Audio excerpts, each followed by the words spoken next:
Welcome to exam विवेचना। तो दोस्तों, जैसा कि आपको पता है, हम अपने चैनल पर तैयारी कर रहे हैं एलटी कमीशन की। ठीक है, एलटी कमीशन के साथ साथ हम आपको यहाँ पर तैयारी करवाते हैं एलटी टेट की और पीजीटी कमीशन की। ठीक है, देखिए, कहने के लिए ये अलग अलग सब्जेक्ट हो सकते हैं, परंतु कोई भी अगर आप हिंदी साहित्य की तैयारी कर रहे हो, चाहे वो एनटी नेट हो, सेट हो, या फिर कोई कमीशन हो कॉलेज कैडर का, या फिर पीजीटी हिंदी कह दें या एलटी ग्रेड कह दें, उन्हीं सभी के लिए ये हिंदी साहित्य और व्याकरण के क्वेश्चन महत्वपूर्ण रहते हैं। आप इन्हें ऐसा मत समझिएगा कि सिर्फ खास एक टॉपिक के लिए क्वेश्चन है। मान लीजिए इस वीडियो के थंबनेल में मैं लिख देता हूँ कि ये एलटी कमीशन के लिए वीडियो है, परंतु साथ साथ में कोई भी हिंदी साहित्य की परीक्षा होगी तो वहाँ पर भी ये सारे के सारे क्वेश्चन महत्वपूर्ण होंगे, इसलिए आप सभी को ध्यानपूर्वक से नोट करते रहिएगा। ठीक है, ये क्वेश्चन एलटी टेट में भी पूछे जाएंगे, एलटी कमीशन में भी पूछे जाएंगे, नेट सेट जेआरएफ में भी पूछे जाएंगे और पीजीटी हिंदी में भी पूछे जाएंगे। सभी परीक्षाओं के लिए महत्वपूर्ण रहेंगे ये प्रश्न। ठीक है, आज जो हम यहाँ पर डिस्कस करेंगे तो वो करेंगे ध्वनि एवं हिंदी वर्णमाला के जो महत्वपूर्ण प्रश्न रहते हैं उन्हें हम डिस्कस करेंगे इस वीडियो के माध्यम से। ठीक है, बाकी देखिए, हमारी टीम के द्वारा आप लोगों की तैयारी के लिए चैनल बनाए गए हैं, जैसे कि व्हाट्सएप ग्रुप बनाया गया है और टेलीग्राम चैनल भी बनाया गया है। फ्री हैं वो, अगर आप ज्वाइन करना चाहते हो ज्वाइन कर सकते हो, लिंक आपको डिस्क्रिप्शन बॉक्स में मिल जाएंगे। इसी के साथ देखिएगा, नए साल में आपके लिए नया बैच स्टार्ट कर रहा हूँ मैं। यहाँ पर पैम्पलेट आपके लिए दिखा देता हूँ, रुकिएगा। यहाँ पर देखिएगा, न्यू ईयर में आपको अब एलटी ग्रेड की न्यू बैच भी सेट किए जाएंगे। ठीक है, चाहे वो एलटी ग्रेड के अंतर्गत कमीशन होगा या फिर टेट होगा, जो भी इंटरेस्टेड कैंडिडेट होंगे, यहाँ पर जो नंबर दिया गया है 8219312129, इस पर आप व्हाट्सएप करिए या फिर कॉल करिए, आपको सारी जानकारी यहाँ पर उपलब्ध करवा दी जाएगी। ठीक है, कई बार ऐसा होता है कि थोड़ा अर्जेंट काम के कारण मैं कॉल को पिक नहीं कर पाता, तो व्हाट्सएप करिए, व्हाट्सएप आपके लिए बेहतर रहेगा। ठीक है, वहाँ पर आप जितने भी डाउट होंगे सभी को क्लियर कर दूंगा मैं। देखिएगा, जो शुरुआती 10 कैंडिडेट होंगे उनके लिए विशेष छूट रहने वाली है। इसमें मैंने पीजीटी में भी ये किया है, एलटी कमीशन के अंतर्गत भी करूँगा और एलटी टेट के अंतर्गत भी करूँगा। जो शुरू के 10 स्टूडेंट्स होंगे उनके लिए यहाँ पर विशेष छूट मिलने वाली है। देखिएगा, कोर्स चलेगा आपके पूरे 3 महीने। ठीक है, लगभग 90 डेज। और दोस्तों, यहाँ पर देखिएगा, जो शुरू के 10 कैंडिडेट रहेंगे जो इसमें एनरोल होंगे, एडमिशन लेंगे, उनके लिए यहाँ पर फीस बहुत कम कर दी गई है। कोर्स हमारा चलेगा 3 महीने, पूरे 3 महीने। ठीक है, इसमें देखिएगा आपको जो मात्र 700 रुपये देने पड़ेंगे और आपको पूरा यहाँ पर हिंदी साहित्य और हिंदी कवर करवाया जाएगा इन 3 महीनों के अंतर्गत। ठीक है, काफ़ी ज़्यादा छूट रखी है। जो भी शुरुआती 10 कैंडिडेट होंगे, चाहे वो एलटी कमीशन के अंतर्गत होंगे, एलटी टेट के अंतर्गत होंगे और पीजीटी हिंदी के अंतर्गत होंगे, उन्हें यहाँ पर भारी छूट मिलने वाली है। तो जल्द से जल्द आप इसमें एनरोल होइएगा। और देखिएगा, ये जो बैच है 5 जनवरी 2023 से प्रारंभ होने वाले हैं, तो जल्दी से जल्दी इसमें आप एडमिशन ले सकते हैं और अपनी स्टडी को कंटिन्यू कर सकते हैं। इसी के साथ देखिएगा, हम टोटल 90 दिनों तक स्टडी करेंगे। 90 दिन, जो 3 महीने 90 दिन के अंतर्गत आते हैं, यहाँ पर आपको हिंदी साहित्य का सारा जानकारी दी जाएगी, जिससे आप अपनी एग्ज़ाम को अच्छे से कलेक्ट कर सकते हैं। ज़्यादा जानकारी चाहिए होगी तो यहाँ पर आप व्हाट्सएप करिए, सारी बातें आपको समझा दी जाएंगी। तो चलिए, अब ज़्यादा समय ना लेते हुए शुरू करते हैं अपनी आगे की वीडियो को। तो यहाँ पर देखिए, प्रश्न संख्या 1 पूछा गया है। क्या पूछा गया है इस प्रश्न में? शब्द की सबसे छोटी इकाई क्या कहलाती है? तो जितने भी प्रश्न यहाँ पर आपके साथ डिस्कस करूँगा, ये पहले किसी न किसी परीक्षा में पूछे गए होंगे, इसलिए ये आपकी आगामी परीक्षा के लिए भी महत्वपूर्ण साबित होंगे। ठीक है, तो ध्यानपूर्वक आप इन्हें देखिएगा। तो विकल्प में है स्वर, व्यंजन, वर्ण, आयुर्वाह। क्या होगा सही विकल्प? काफ़ी ज़्यादा इस प्रश्न को पूछा जाता है। शब्द की जो सबसे छोटी इकाई क्या कहलाती है? तो ये कहलाती है वर्ण। तो यहाँ पर जो सही विकल्प हो जाएगा विकल्प बी, वर्ण। तो देखिएगा, थोड़ी सी व्याख्या यहाँ पर दी गई है आपके समक्ष। शब्द भाषा की सबसे छोटी इकाई क्या है? शब्द या भाषा की सबसे छोटी इकाई वर्ण या ध्वनि है। ध्यान रखिएगा, वर्ण या ध्वनि है। हिंदी में कुल कितने वर्ण होते हैं? तो हिंदी में कुल 52 वर्ण होते हैं। जिसमें स्वरों की संख्या कितनी है? तो उसमें स्वरों की संख्या मानी गई है 11। मूल व्यंजनों की संख्या 33 है और इसके आगे जो 2 अयोगवाह आते हैं, अंग और आह, ये अयोगवाह के अंतर्गत आते हैं। 2 इसमें द्विगुण आते हैं। ठीक है, और 4 संयुक्त वर्ण आते हैं। पूछा जाता है संयुक्त वर्ण कितने हैं, द्विगुण कितने हैं? तो जो संयुक्त वर्ण 4 हैं और कौन कौन से क्ष, त्र, ज्ञ और श्र, तो इनका भी ध्यान रखिएगा। ये भी काफ़ी ज़्यादा महत्वपूर्ण तथ्य आपको अलग से बताए जा रहे हैं, ठीक है। मैं आशा करता हूँ आप हर एक वीडियो के नोट्स बनाते होंगे, तो नोट्स बनाने ही हैं आपको, क्योंकि फाइनल जब आपके एग्ज़ाम होते हैं उससे पहले रिवीजन आप करने के लिए आप वीडियो को बहुत कम देखते हो, परंतु जो आपके इस तरह के नोट्स होते हैं, शॉर्ट नोट्स, ये आपके लिए काफ़ी ज़्यादा महत्वपूर्ण होते हैं, तो नोट्स बनाते रहिएगा अपने। फिर अगला प्रश्न देख लेते हैं। देखिएगा, प्रश्न में पूछा गया है भाषा की मूल इकाई, तो बताना है भाषा की मूल इकाई क्या है। क्या यह अक्षर है, संकेत है, ध्वनि है या वर्णमाला है। तो जो भाषा की मूल इकाई कहलाती है तो वो ध्वनि कहलाती है, तो यहाँ पर विकल्प बी सही हो जाएगा। थोड़ी सी व्याख्या यहाँ पर दी गई है, व्याख्या को हम देख लेते हैं। देखिएगा, भाषा की मूल इकाई ध्वनि है, भाषा की पूर्ण सार्थक इकाई वाक्य है। ध्यान रखिएगा, यहाँ पर अलग अलग चीज़ें बताई जा रही है कि जैसे भाषा की मूल इकाई ध्वनि है, भाषा की पूर्ण सार्थक इकाई वाक्य है, वाक्य से छोटी इकाई उपवाक्य है, उपवाक्य से छोटी इकाई पदबंध है, पदबंध से छोटी इकाई पद या शब्द है, पद से भी छोटी इकाई अक्षर है और अक्षर से भी छोटी इकाई ध्वनि है या वर्ण है। तो देखिए कितने अच्छे शब्दों से यहाँ पर आपको सारे के सारे तथ्य मिल रहे हैं, तो इसको आपने नोट करना है, काफ़ी ज़्यादा पूछा जाता है इसको। उदाहरण देखिए, यहाँ पर दिया गया है राम शब्द में 2 अक्षर हैं। कितने शब्द है राम कितने शब्द होंगे राम में, तो इसमें जो राम शब्द है इसमें 2 अक्षर होंगे। पूछा जाएगा कि जो राम शब्द है इसमें कितने अक्षर हैं, तो 2 अक्षर हैं। कौन कौन सा, एक तो रा और दूसरा म, एवं इसमें 4 वर्ण होंगे। राम शब्द है, इसमें कितने अक्षर होंगे, 2 अक्षर होंगे, वर्ण इसमें 4 होंगे। तो देखिएगा यहाँ पर मैं आपको स्पष्ट कर देता हूँ। एक हो गया र, ठीक है, दूसरा हो गया यहाँ पर आ, फिर म हो गया, हलंत लगा हुआ म, और फिर आ हो गया। तो इस प्रकार से यहाँ पर 4 वर्ण हो जाते हैं। इसी प्रकार से ध्यातव्य है कि शब्द भाषा की सबसे छोटी इकाई सार्थक इकाई है, ठीक है, कि जो शब्द है ये भाषा की सबसे छोटी सार्थक इकाई है। तो इस तथ्य को भी आप नोट करिएगा। फिर अगला प्रश्न देख लेते हैं 3। इसमें आपसे पूछा गया है वर्णों के समुदाय को क्या कहते हैं। विकल्प में है वर्णमाला, सर्वनाम, अक्षर या क्रिया। तो जो वर्णों के समुदाय को कहा जाता है तो ये वर्णमाला कहा जाता है। विकल्प ए यहाँ पर सही हो जाएगा।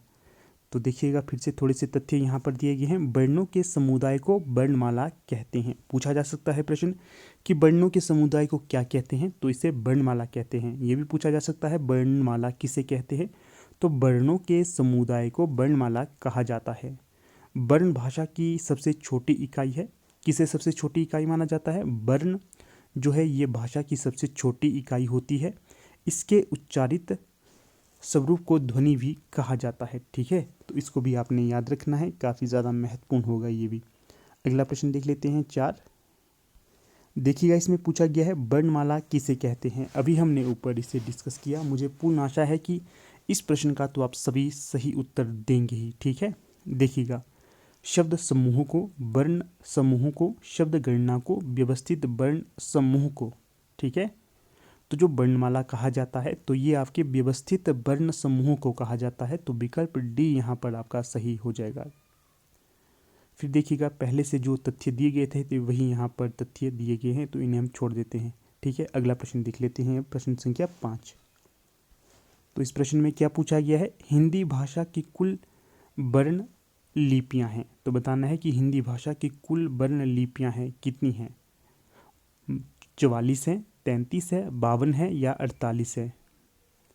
तो जो सही विकल्प यहाँ पर हो जाएगा तो ये हो जाएगा विकल्प सी, 52 है। हिंदी भाषा की कुल वर्ण लिपियाँ 52 हैं। ये भी हमने ऊपर देख लिया था। तो यहाँ पर देखिएगा, फिर से आपके समक्ष यहाँ पर तथ्य दिए गए हैं, इसे हम देख लेते हैं। हिंदी भाषा की कुल वर्ण लिपियों की संख्या 52 है। स्वर यहाँ पर दिए गए हैं जो 11 हैं। वीडियो को पॉज करके पढ़िएगा स्वर कौन कौन से हैं। इसी प्रकार से व्यंजन यहाँ पर दिए गए हैं, इनकी संख्या कितनी बताई गई है, व्यंजनों की संख्या मानी जाती है 33। ये अलग अलग वर्ण में अलग अलग प्रकार से माने गए हैं। जैसे कि देखिएगा, क वर्ग है, क वर्ग में 5 व्यंजन आएंगे या फिर 5 वर्ण आएंगे। च वर्ग है, इसमें भी 5 वर्ण आएंगे। ट वर्ग, इसमें 5 वर्ण आएंगे। त वर्ग, इसमें भी 5 वर्ण आएंगे। प वर्ग, इसमें भी 5 वर्ण आएंगे। अंतस्थ पूछे जाते हैं आपसे कि अंतस्थ व्यंजन कितने हैं, तो जो अंतस्थ व्यंजन है ये माने जाते हैं 4। कौन कौन से? य, र, ल, व, ये जो 4 अंतस्थ व्यंजन होंगे। ठीक है, नोट करिएगा, मोस्ट इंपॉर्टेंट है, यहाँ से प्रश्न बनता है आपसे। फिर देखिए ऊष्म पूछे जाते हैं, तो ऊष्म भी हैं 4। कौन कौन से हैं? श, श, स, ह, तो ये 4 हो जाएंगे। फिर देखिए संयुक्त व्यंजन अगर पूछे जाए तो ये हमने पहले ही देखे थे कि संयुक्त व्यंजन भी हमारे 4 हैं। अयोग बहा ये 2 हैं। द्विगुण व्यंजन ये कितने हैं? 2 हैं। तो कुल वर्णों की संख्या 52 हो जाती है इस प्रकार के आंकड़े को लेकर। फिर देखिए दोस्तों, अगर वीडियो अच्छी लगती है तो इसे ज़्यादा से ज़्यादा लाइक, शेयर और चैनल को सब्सक्राइब करना है। ठीक है, काफ़ी समय से आपका अच्छा रिस्पॉन्स नहीं मिलता है, ना ही आप वीडियो को शेयर करते हैं और ना ही आप वीडियो को लाइक करते हैं। ठीक है, तो ये आपका कर्तव्य है, अपनी तरफ से हम अपने आपके लिए देखिए वीडियोस लाते रहते हैं, तो आप अपने कर्तव्य को भी अच्छे से करते रहिएगा ताकि हमें मोटिवेशन मिलता रहे कि आपको इसी प्रकार की निरंतर वीडियो लाते रहे हम। ठीक है, तो चलिए अगला प्रश्न देख लेते हैं। 6 क्या पूछा गया है इसमें? हिंदी में ध्वनियाँ कितने प्रकार की होती हैं? तो विकल्प में है 2, 4, 6 या 8। तो जो सही विकल्प हो जाएगा यहाँ पर कि हिंदी में ध्वनियाँ कितने प्रकार की होती हैं, तो ये 2 प्रकार की होती हैं। देखिएगा बताया गया है यहाँ पर आपको, हिंदी वर्णमाला में ध्वनियाँ मुख्यतः 2 प्रकार की होती हैं, एक है स्वर और दूसरा है व्यंजन। स्वतंत्र रूप से उच्चारित होने वाले को क्या कहा जाता है? तो जो स्वतंत्र रूप से उच्चारित होते हैं उन्हें स्वर कहते हैं, तथा स्वरों की सहायता से उच्चारित होने वाले को व्यंजन कहते हैं। तो यहाँ से आपका स्वर और व्यंजन से जो भेद रहता है ये स्पष्ट हो गया होगा, तो इसको भी आपने नोट करना है। चलिए अगला प्रश्न देख लेते हैं अब 7। फिर देखिए अगला प्रश्न पूछा गया है 7 वर्णों के कितने भेद हैं? विकल्प में है 10, 7, 2 या 8। अभी हमने ऊपर वाला प्रश्न पढ़ा, सेम उसी प्रकार से इसकी भी जो उत्तर होगा कितना होगा? 2। तो सी सही विकल्प हो जाएगा 7वें प्रश्न का। फिर अगला प्रश्न देख लेते हैं 8वां। प्रश्न संख्या 8 में पूछा गया है जिनका उच्चारण स्वतंत्रता से होता है और जो व्यंजन के उच्चारण में सहायक होते हैं तो उन्हें क्या कहा जाता है? विकल्प में है संज्ञा, स्वर, व्यंजन या विसर्ग। ऊपर जो हमने व्याख्या देखी थी वहाँ से इस प्रश्न को सीधा सीधा उठाया गया है। ठीक है, तो देखिएगा जिसका उच्चारण स्वतंत्रता से होता है और जो व्यंजन के उच्चारण में सहायक होते हैं उन्हें स्वर कहा जाता है। विकल्प भी यहाँ सही हो जाएगा, ऊपर देखा था तो वहाँ से आप इसे कर लेते। ठीक है, थोड़ी सी अच्छी सी परिभाषा यहाँ पर भी दी गई है, इसे भी देख लेते हैं। जिनका उच्चारण स्वतंत्रता से होता है और जो व्यंजन के उच्चारण में सहायक होते हैं उसे स्वर कहते हैं। इनके उच्चारण में भीतर से आती हुई वायु मुख से निर्बाध रूप से निकलती है। हिंदी में स्वर वर्णों की संख्या 11 है, याद रखिएगा इसको भी। फिर देखिए अगला प्रश्न देख लेते हैं 9। तो देखिएगा क्या पूछा गया है इस प्रश्न में, जिन वर्णों का उच्चारण स्वतंत्र होता है और उन्हें डैश कहते हैं। तो बताइएगा जिन वर्णों का स्वतंत्र उच्चारण होता है तो उन्हें क्या कहा जाता है? तो इन्हें कहा जाता है स्वर। विकल्प ए यहाँ सही हो जाएगा। फिर अगला प्रश्न देख लेते हैं 10। प्रश्न संख्या 10 में पूछा गया है हिंदी वर्णमाला में स्वरों की संख्या डैश है, रिक्त स्थान की पूर्ति करें। तो अभी हमने इसको ऊपर पढ़ा है। ठीक है, तो जो सही विकल्प हो जाएगा यहाँ पर विकल्प ए 11। अगला प्रश्न देख लेते हैं 11। तो देखिएगा इस प्रश्न में क्या पूछा गया है, 11 में निम्नलिखित में से कौन सा स्वर नहीं है? तो विकल्प में है अ, उ, ए, ज्ञ। तो जो सही विकल्प यहाँ पर हो जाएगा तो ये हो जाएगा आपका विकल्प डी। तो यहाँ पर जो थोड़ी सी व्याख्या दी गई है उसे भी देख लेते हैं हम। तो देखिएगा व्याख्या दी गई है, नाद की दृष्टि से जिन ध्वनियों के उच्चारण के समय स्वर तंत्रियों में कंपन नहीं होता, स्वर तंत्रियाँ खुली रहती हैं और वायु बिना अवरोध के बाहर आ जाती हैं, वे अघोष व्यंजन कहलाते हैं। प्रत्येक वर्ण वर्ग का पहला और दूसरा वर्ण। तो देखिएगा जो ये प्रश्न है इसका ये यहाँ पर उत्तर नहीं होगा, तो ये यहाँ पर ये वाला तथ्य इसके साथ ना जुड़िएगा। यहाँ पर घोष अघोष के बारे में बताया गया है। ठीक है, तो पिछले प्रश्न को देख लेते हैं हम फिर से। तो देखिएगा जो यहाँ पर सही विकल्प हो जाएगा विकल्प डी सही हो जाएगा। ठीक है, ये यहाँ पर स्वर नहीं होगा, ये व्यंजन है यहाँ पर।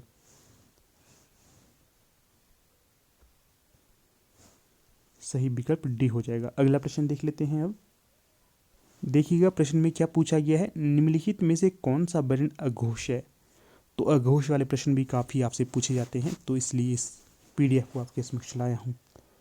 तो जो विकल्प के अनुसार सही विकल्प हो जाएगा तो ये हो जाएगा, पहले आपको विकल्प बता देते हैं। देखिएगा, क, ग, घ और ज, इनमें से जो अघोष वर्ण है तो ये हो जाएगा विकल्प ए, क।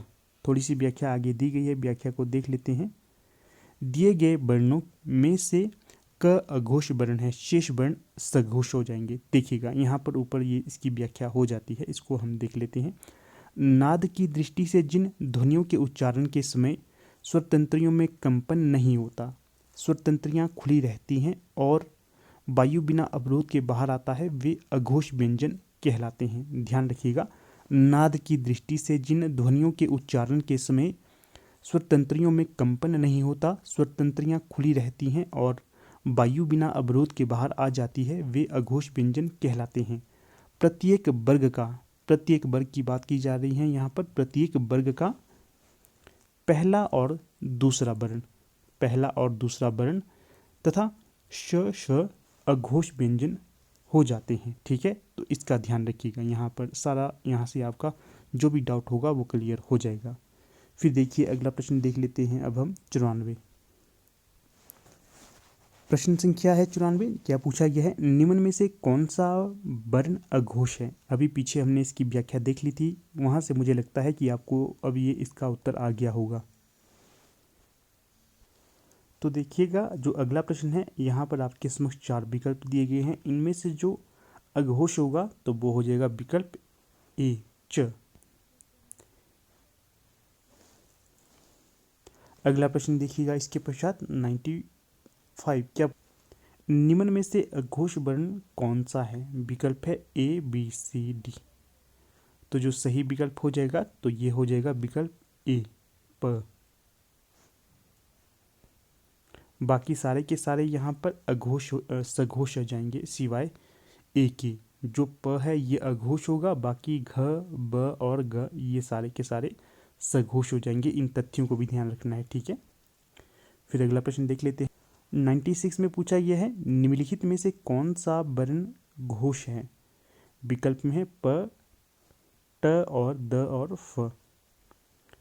तो जो सही विकल्प यहाँ पर हो जाएगा विकल्प सी, द। निम्नलिखित में से जो घोष होगा तो ये द हो जाएगा, बाकी प, ट और फ ये अघोष हो जाएंगे। तो यहाँ पर व्याख्या दी गई है, व्याख्या को आप देख सकते हैं। फिर अगला प्रश्न देख लेते हैं 97। इसमें क्या पूछा गया है। 97 में पूछा गया है, कौन सा वर्ण घोष नहीं है। ऊपर वाली व्याख्या अगर आपने देख ली होती है तो आपको ये स्पष्ट हो जाएगा। ठीक है, क्या क्या पूछा गया है। तो जो सही विकल्प यहाँ पर हो जाएगा तो ये हो जाएगा आपका विकल्प बी, त। फिर अगला प्रश्न देख लेते हैं 96। इसमें क्या पूछा गया है, निम्न में से घोष वर्ण कौन सा होगा। तो जो सही विकल्प हो जाएगा तो विकल्प ए, ज। तो अगला प्रश्न देख लेते हैं अब 99 में आपसे पूछा गया है, सघोष वर्ण कौन सा है। तो जो सघोष वर्ण हो जाएगा तो ये विकल्प सी हो जाएगा, ब। फिर अगला प्रश्न देख लेते हैं अब 100। अगला प्रश्न देखिएगा, काफी सुंदर प्रश्न ये पूछा गया है, काकल्य वर्ण कौन सा है। विकल्प में है य, स, ह और न। तो जो सही विकल्प यहाँ पर हो जाएगा विकल्प सी, ह। जो ह है ये काकल्य वर्ण होता है। इसकी व्याख्या भी यहाँ पर दी गई है, व्याख्या को भी हम देख लेते हैं। उपयुक्त विकल्पों में ह काकल्य ध्वनि है। जिन व्यंजन ध्वनियों के उच्चारण में मुख गुहा खुली रहती है और वायु बंद कंठ को खोलकर झटके से बाहर निकलती है, उसे काकल्य व्यंजन ध्वनि कहते हैं। यह अंतस व्यंजन है, स ऊष्म व्यंजन है, ण ट वर्ग का पंचम अक्षर है। तो देखिएगा सारे के सारे जो विकल्प थे यहाँ पर आपके समक्ष व्याख्या के साथ रखती हैं। ठीक है, जो मेन यहाँ पर बात की गई है तो वो की गई है काकल्य ध्वनि के बारे में। अगर इसकी व्याख्या आगे आपसे परीक्षा में पूछी जाएगी तो मुझे पूर्ण आशा है कि आप ये सही कर लेंगे प्रश्न को। फिर अगला प्रश्न देख लेते हैं हम यहाँ पर। तो प्रश्न संख्या है 101, र का विवरण है। तो बताना है र का विवरण इनमें कौन सा होगा। तो आपके समक्ष यहाँ पर 4 विकल्प दिए गए हैं, इनमें जो सही हो जाएगा, ज़्यादा नहीं पढ़ूंगा विकल्पों को, सही को बता देता हूँ सीधे। देखिएगा विकल्प ए यहाँ पर सही हो जाएगा, ठीक है।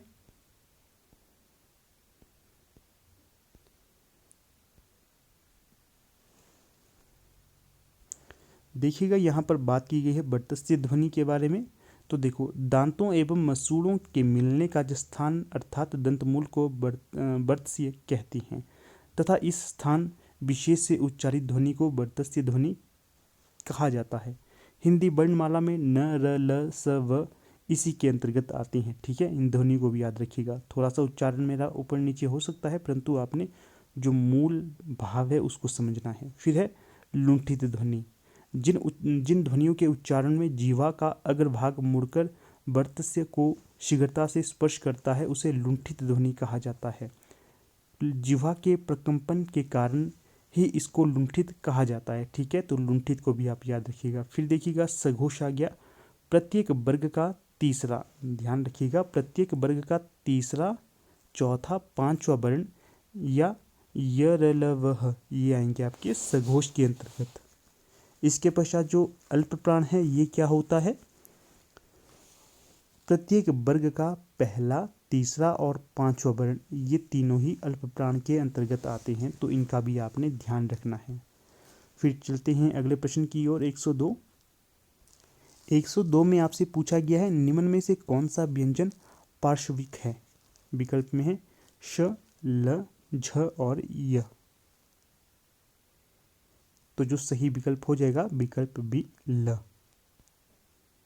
जिन ध्वनियों के उच्चारण में जीवा का अग्रभाग वर्त्स का स्पर्श करती है तथा श्वास जीवा के दोनों पार्श्वों से निकलती है उन्हें पार्श्विक व्यंजन कहा जाता है। हिंदी वर्णमाला की ल ध्वनि पार्श्विक व्यंजन कहलाती है, तो इसका भी ध्यान रखिएगा। अगला प्रश्न देख लेते हैं 103। इसमें आपसे पूछा गया है निम्न में से अर्धस्वर कहलाता है, तो बताना है कि अर्धस्वर क्या कहलाता है विकल्पों के अनुसार। तो है य, प, र, ल, कौन सा सही विकल्प होगा? तो जो सही विकल्प हो जाएगा यहाँ पर, तो ये हो जाएगा विकल्प ए, य। जो य है ये आपका अर्धस्वर भी कहलाता है। तो देखिएगा थोड़ी सी व्याख्या दी गई है। य और व अर्धस्वर कहलाते हैं। कौन कौन से अर्धस्वर कहलाते हैं? य और व।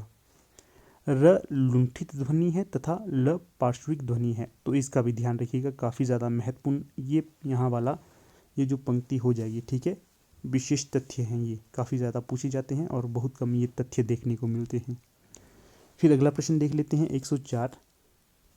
104 में आपसे पूछा गया है स्पर्श व्यंजन कंठ ध्वनि, अघोष और महाप्राण ध्वनि है, तो बताना है कि विकल्प के कौन सा जो विकल्प है यहाँ पर दिए गए प्रश्न के अनुसार सही हो जाता है।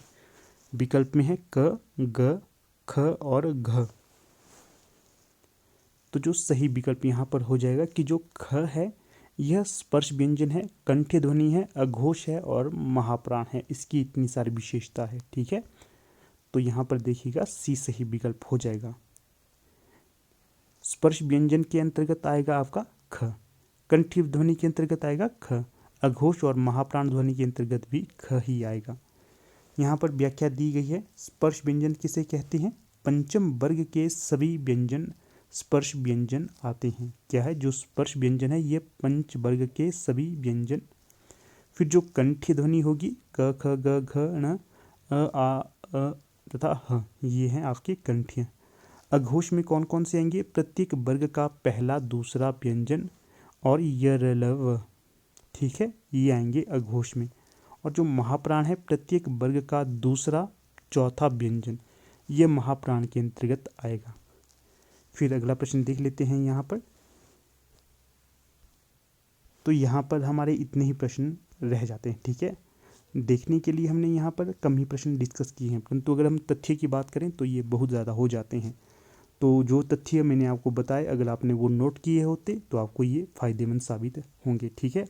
बाकी देखिएगा जो ये PDF है ये हमारे पेड टेलीग्राम चैनल के मेंबर हैं उनको दिया जाएगा। अगर अभी तक आप उस चैनल के साथ नहीं जुड़े हैं, उसकी मेंबरशिप आपने नहीं ली है, तो जल्द लीजिएगा। वहाँ पर आपको हर एक लेक्चर की PDF दी जाती है, आपके लिए वो फ़ायदेमंद साबित हो सकता है। तो चलिए अब वीडियो का समापन कर लेते हैं। धन्यवाद।